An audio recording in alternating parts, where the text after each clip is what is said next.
चलिए जानते हैं उत्तर प्रदेश की 25 बड़ी खबरों को सबसे पहले। पर उससे पहले आप इस वीडियो को किस जिले से देख रहे हैं, कमेंट करके अवश्य बताएं। सरकार की योजना के अनुसार जनवरी महीने में लेबर कोड बिल का प्रकाशन किया जाएगा। इसके बाद आम जनता, श्रमिक संगठनों और उद्योग जगत से आपत्तियां और सुझाव मांगे जाएंगे। प्रकाशन के बाद 45 दिनों की अवधि तय की गई है, जिसमें प्राप्त होने वाली आवश्यक आपत्तियों पर विचार कर जरूरी सुधार किए जाएंगे। इसके पश्चात लेबर कोड बिल को अंतिम रूप से प्रकाशित कर दिया जाएगा। चंडौस के टिकरी गांव में चर्चित लुटेरी दुल्हन मामले में नया मोड़ आया है। आरोपी महिला खुद थाने पहुंची और बताया कि उसकी हरज्ञान सिंह से शादी नहीं हुई और वो लुटेरी दुल्हन नहीं है। उसने हरज्ञान के दोस्त पर अश्लील हरकत का आरोप लगाया। हरज्ञान में 2.70 लाख रुपए की ठगी का आरोप लगाया था। पुलिस दोनों पक्षों के बयानों के आधार पर मामले की जांच कर रही है। भारत अपनी आबादी का नया लेखा जोखा तैयार करने की दहलीज पर खड़ा है। आगामी जनगणना 2027 केवल सिरों की गिनती नहीं होगी, बल्कि ये देश के रहन सहन और खान पान के बदलते मिजाज की एक डिजिटल तस्वीर पेश करेगी। इस बार जनगणना में एक दिलचस्प बदलाव किया गया है। पहली बार नागरिकों से उनकी फूड चॉइस यानी खान पान की पसंद पूछी जाएगी। महंगाई के इस बढ़ते दौर में सरकार ने सामाजिक सुरक्षा को मजबूत करने की दिशा में एक अहम और राहत भरा कदम उठाया है। विधवा महिलाओं, वरिष्ठ नागरिकों और दिव्यांग व्यक्तियों के लिए मिलने वाली मासिक पेंशन राशि में बढ़ोतरी कर दी गई है। नई घोषणा के अनुसार अब विधवा महिलाओं और 60 वर्ष से अधिक आयु के वरिष्ठ नागरिकों को हर महीने 4000 रुपए की पेंशन मिलेगी, जिससे उनकी दैनिक जरूरतों को पूरा करने में मदद मिलेगी। वहीं दिव्यांग लाभार्थियों के लिए ये राहत और भी बड़ी है।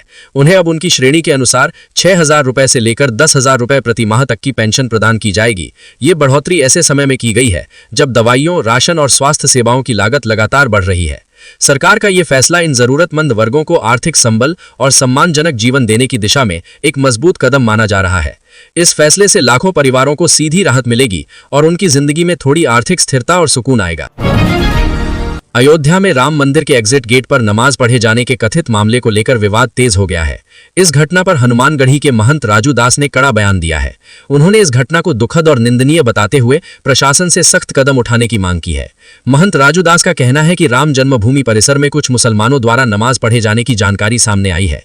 उन्होंने इसे आस्था से जुड़ा गंभीर मुद्दा बताते हुए कहा कि ऐसी घटनाएं माहौल को बिगाड़ने वाली हैं और इन पर तत्काल कार्रवाई जरूरी है।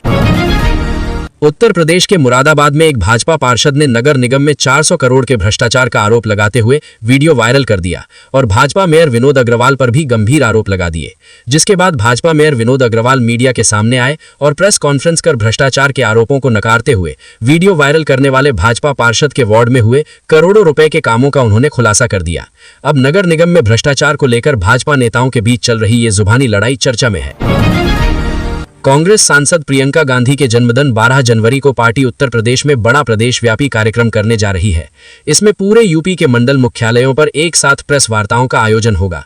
ये कार्यक्रम 2022 विधानसभा चुनाव में हार के बाद कांग्रेस का पहला संगठित और व्यापक राजनीतिक कदम माना जा रहा है। वहीं राजनीति के जानकारों की माने तो इसे 2027 के विधानसभा चुनाव की रणनीति की औपचारिक शुरुआत के तौर पर देखा जा रहा है।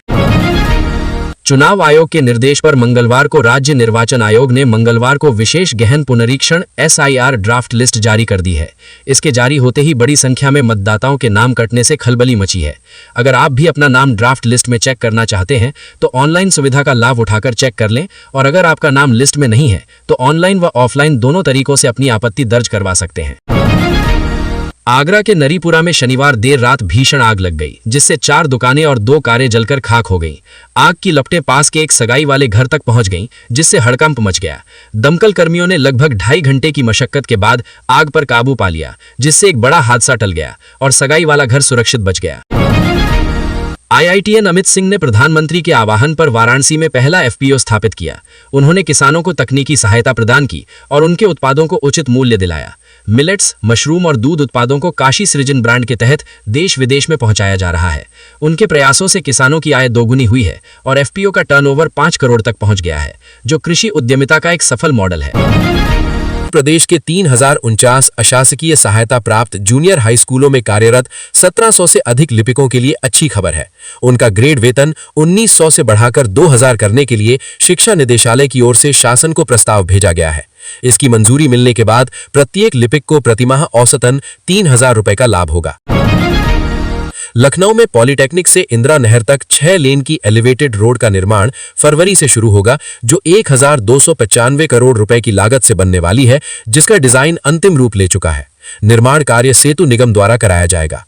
ये परियोजना अयोध्या मार्ग पर बढ़ते ट्रैफिक दबाव को कम करने और यात्रियों को तेज और सुगम आवागमन सुविधा देने के उद्देश्य से शुरू की जा रही है। उत्तर प्रदेश में विक्षोभ के असर से मौसम का मिजाज बदल गया है। शुक्रवार को सुबह नोएडा, गाजियाबाद और बुलंदशहर में हल्की बूंदाबांदी हुई। वहीं मथुरा में बूंदाबांदी के साथ ओले भी गिरे। तराई व पश्चिमी इलाकों में सुबह के समय घना कोहरा रहा। पूर्वानुमानों के मुताबिक प्रदेश के ज्यादातर हिस्सों में दिन चढ़ने के साथ गुनगुनी धूप खिली। साथ ही कई जिलों में दिन के तापमान में हल्की बढ़त दर्ज की गई। वहीं यूपी के बहराइच जिले से स्कूलों को लेकर अपडेट सामने आया है। अभी स्कूल बंद चल रहे हैं।